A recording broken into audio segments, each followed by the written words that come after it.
It's a pleasure to be here with you today, Roberta. Well, thank you, Cynthia. I'm glad to be in your space here at the official CCM. CCM, right? You've never seen this place. I've never been here before. This is the place where I hang out. Yeah, I love it. Yeah, I love it. We'll talk more about other places that you get to hang out, but okay. Let's start at the very beginning with your earliest memories of the piano. Okay, I'm not quite sure why I started wanting to play the piano, but perhaps because my mother would play by ear for me. And she used to play, I still remember the tune, Let the Rest of the World Go By, which she would play and sing. So I wanted piano lessons, and she agreed, so I took piano lessons.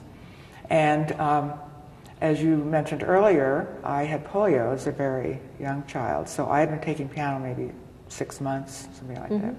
And I was in bed upstairs, so I couldn't play the piano anymore, and I wasn't thinking about the piano because it hurt. Right. But it was a very mild case of polio as those things went.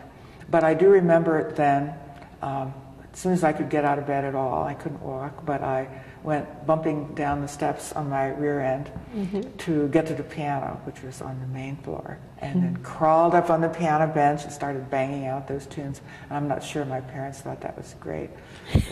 They were maybe liking the quiet. Maybe, but I bet they were so excited to see your ability to galvanize yourself for continued living. It was something to want to do. Right. Along with, as I remember now too, I was just learning to read, and this goes along with what we're talking about, lifelong learning.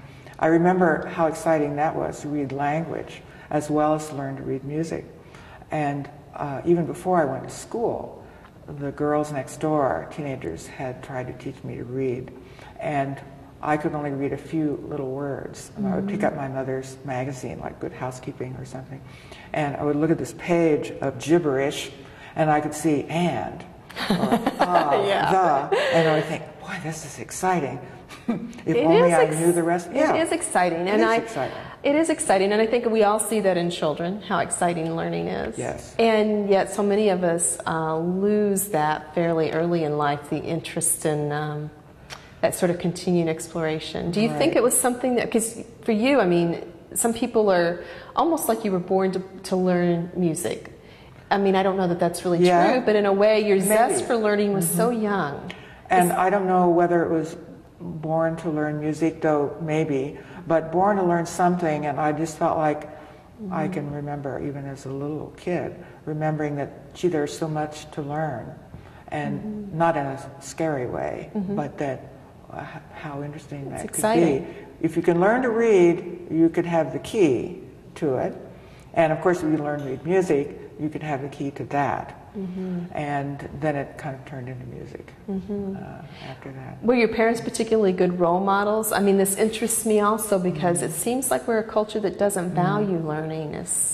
Yeah, my parents were not, had not had the opportunity to be well educated. And were they interested in learning? I guess they were, but they had to work hard all their lives and didn't have the advantages that they ended up giving me or making sure that I had.